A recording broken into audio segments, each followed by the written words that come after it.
warahmatullahi wabarakatuh. Hamdan wa syukran lillah.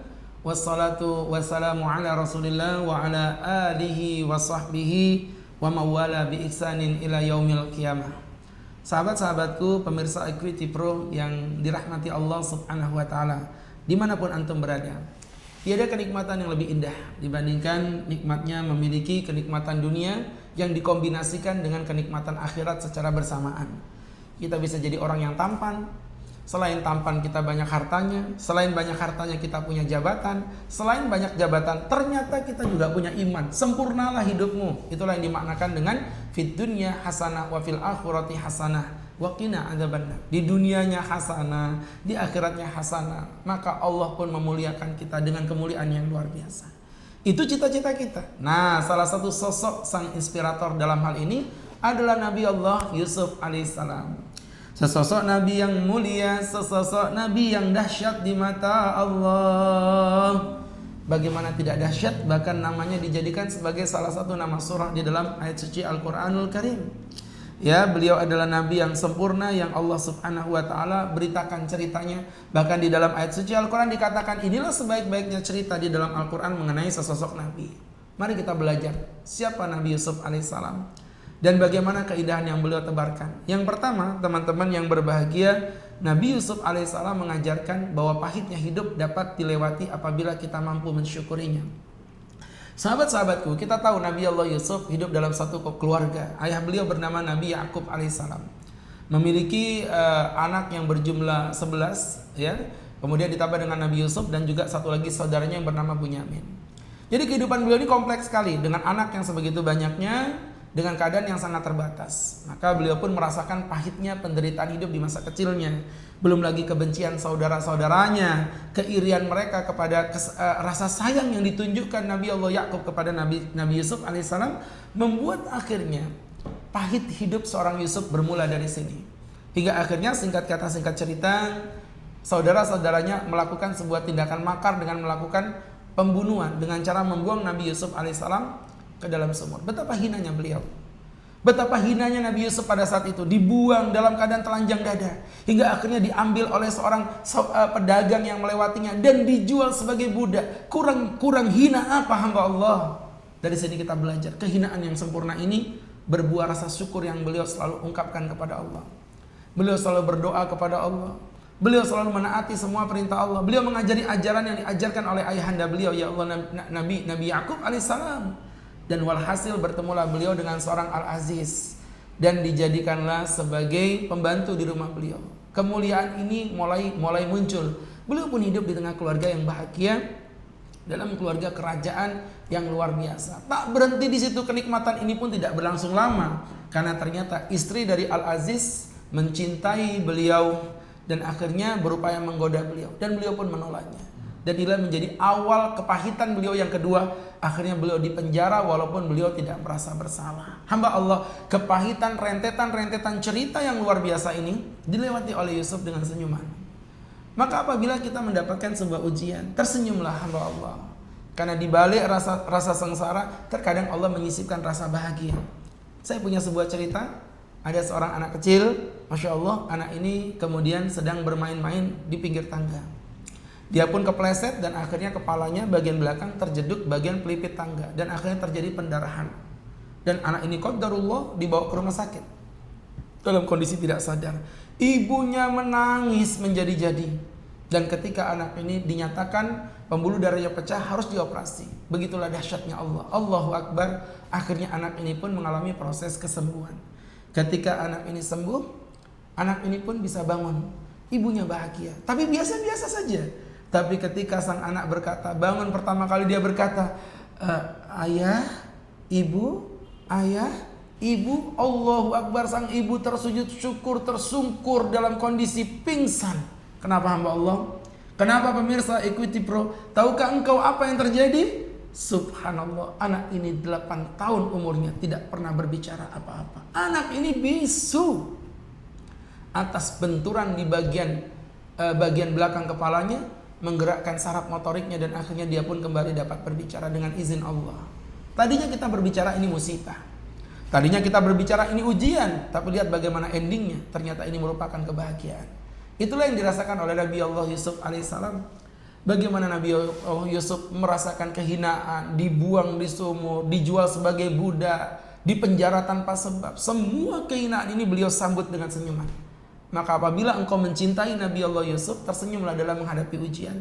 Termasuk di masa pandemi seperti apa yang kita alami, kita selalu tersenyum, meyakini bahwa setiap kesusahan pasti ada kemudahan. Allah ulangi lagi, setiap kesusahan pasti ada kemudahan. Seakan-akan Allah mau berbisik di telinga kita bahwa kemudahan itu hanya bisa didapatkan dari kesusahan. Maka apabila engkau tidak mau menerima kesusahan, itu sama dengan engkau tidak siap untuk dibahagiakan oleh Allah Subhanahu wa ta'ala. Kemudian yang kedua, teman-teman yang berbahagia, pelajaran yang disampaikan di sini adalah bagaimana Nabi Allah Yusuf alaihissalam menerima sebuah ujian justru berasal dari saudaranya sendiri. Artinya kita sebagai seorang muslim harus tetap berwaspada kepada mereka, orang-orang yang bisa jadi menjadi sahabat kita yang kelak akan menjerumuskan kita ke dalam kesengsaraan.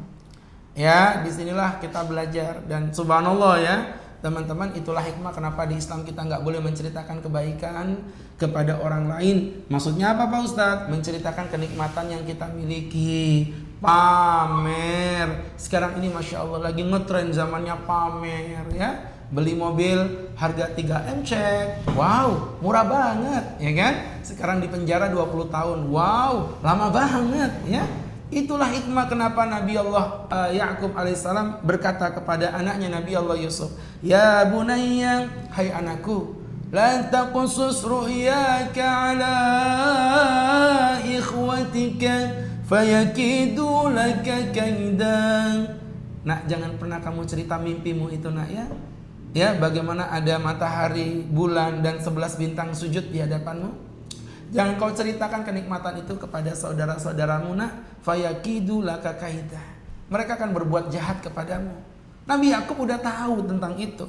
Nabi Yakub sudah mengerti kecemburuan ini akan berakhir sebuah penderitaan, dan Nabi Yusuf pun tidak menceritakan kebahagiaan itu kepada saudara-saudaranya. Artinya pelajaran di dalam hidup, jangan gemar mengumbar kenikmatan kita di hadapan orang lain secara berlebihan. Boleh kita ceritakan sebagai motivasi ya teman-teman yang dirahmati Allah, tapi tidak dengan cara kita memamerkannya di hadapan orang banyak. Dan ini yang sekarang lagi ngetren kita lihat, dan ini suatu pemahaman yang tidak benar. Kemudian berikutnya teman-teman yang berbahagia adalah kecerdasan disertai dengan ketawaduan. Bagaimana tidak cerdas? Nabi Allah Yusuf alaihissalam diberikan Allah kekuatan untuk bisa mentakwil mimpi. Allahu Akbar. Dengan ilmu yang diberikan Allah kepada beliau, kecerdasan itu tidak membuat beliau congkak. Bahkan ketika beliau akhirnya diminta raja untuk menjadi perdana menteri perdagangan, khusus perdagangan di bidang ekonomi, beliau mampu mensejahterakan rakyatnya. Beliau tahu akan terjadi suatu musim penuh kesuburan selama 7 tahun lamanya. Ketika sang raja bermimpi ada 7 sapi kecil memakan 7 sapi yang gemuk, beliau berkata akan muncul 7 tahun yang penuh dengan kesempurnaan. Air melimpah, tumbuhan pun subur. Tapi ingat, ada 7 tahun berikutnya penuh dengan kekeringan. Artinya di sini beliau sudah berbicara tentang skala bagaimana mengatur keuangan negara. Luar biasa. Beliau mengumpulkan 7 tahun pertama itu, dikumpulkanlah pangan, air yang berlimpah, beliau kumpulkan semuanya. Kalau bahasa kita APBN-nya sempurna. Ya, dan di tahun-tahun berikutnya luar biasa. Beliau pun mampu mensejahterakan rakyatnya. Bukan membuat rakyat menderita.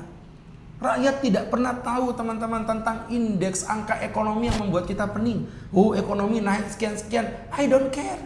Rakyat hanya bisa berpikir, apa yang dapat kami makan? Apakah besok kami masih bisa makan? Demi Allah, pemerintah akan bertanggung jawab di hadapan Allah dari setiap kesengsaraan yang dirasakan oleh rakyatnya. Pemerintah akan bertanggung jawab di hadapan Allah dari setiap tetes keringat ibu-ibu yang ngantri minyak goreng panjang 2 meter panjangnya, 2 kilo panjangnya. Subhanallah, ya akan mereka rasakan itu, dan ini merupakan pertanggungjawaban yang luar biasa. Dan Nabi Allah Yusuf dengan kecerdasan bisa menanggulangi kekeringan 7 tahun itu.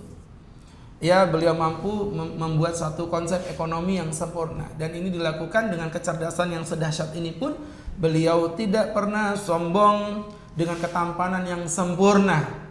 Beliau nggak pernah pamer selfie. Ya kan? Zaman sekarang wajah pas-pasan aja Masya Allah. kemudian wajahnya ditunjukkan di media sosial. Ya, seakan-akan ada perasaan ujub pada dirinya sendiri bahwa aku nih ganteng loh, aku nih cantik loh. Ya, ingat cantik itu bukan pada casing, ya ada pada hati. Bagaimana seseorang itu akan cantik di mata Allah kalau dia memang memiliki hati yang sempurna di mata Allah Subhanahu wa taala. Kemudian yang berikutnya adalah bagaimana menjaga godaan dari hawa nafsu. Subhanallah, ada orang gak pernah berzina, cakep. Beriman Pak Ustadz, belum tentu. Kenapa gak berzina? Ya mungkin bisa jadi karena gak ada yang mau sama dia. Iya kan? Hati-hati, ada anak muda, Pak Ustadz saya gak pernah pacaran, bagus. Tapi hati-hati, jomblo atau single. Karena kalau single itu karena prinsip. Tapi kalau jomblo itu karena nasib, ya. Artinya memang tidak ada yang mau sama dia. Dan Nabi Allah Yusuf inilah seorang pemuda yang tampan digoda oleh wanita secantik Zulaikha dan seluruh wanita yang ada di kotanya. Tapi beliau mampu menolak. Teringat pada sebuah hadis yang dikatakan Nabi, sab'atun yudhilluhumullahu yauma la dhilla illa dhilluh. Jadi teman-teman yang berbahagia yang dimuliakan Allah Subhanahu wa taala, 7 orang yang akan dilindungi Allah di hari yang tidak ada perlindungan kecuali perlindungannya. Salah satunya adalah rajulun, seorang laki-laki, idza da'athu imra'atun dzatu jamalin wa mansabin, dipanggil perempuan yang cantik, dipanggil perempuan yang memiliki pangkat, faqal, dia berkata, la, tidak, ini akhafullah, aku takut kepada Allah. Masya Allah, ya. Sama dengan pemirsa Equity Pro juga begitu, digoda cewek cantik, malam-malam sendirian, bang mampir bang gratis, langsung dijawabnya la, Allah, ya, gratis lo bang, la apa bang, lanjut terus. Masya Allah, ini berbeda, ya teman-teman yang dimuliakan Allah Subhanahu wa taala. Karena godaan laki-laki itu nggak jauh-jauh dari pandangan mata. Kayaknya jaga pandangan. Dan di bulan Ramadan momentum untuk kita menjaga mata. Ini kadang-kadang Masya Allah. Dan itu udah ada survei ya. Dari 10 laki-laki dihadirkan cewek cantik berbaju seksi. Dari 10 laki-laki, yang 8 pasti menoleh, yang 2 melotot, ya. Jadi jamaah yang dimuliakan Allah. Dan Nabi Allah Yusuf menunjukkan bagaimana beliau di tengah kehidupan yang gemerlap, cantiknya wanita-wanita pemimpin, istrinya Al-Aziz, ya, yang begitu cantik menggodanya, tapi itu tetap membuat Nabi Allah Yusuf alaihissalam beliau tidak tergoda. Kemudian yang terakhir, sahabat-sahabatku, bagaimana kedengkian itu tetap ada dalam sepanjang masa, dalam sejarah masa. Kita tahu yang dengki kepada Nabi Allah Yusuf bukanlah orang sembarangan, adalah saudara-saudaranya, artinya anak daripada Nabi Allah Yakub alaihissalam. Nah, maka berangkat dari situ, jaga hati dari kedengkian. Selama kedengkian itu ada di dalam diri kita, wallahi tidak pernah kita akan menemukan kebahagiaan. Ustaz closing ceramah ini dengan sebuah cerita. Di sebuah pesantren menerapkan peraturan tidak boleh ada pedagang jualan di pesantren karena makanannya tidak higienis.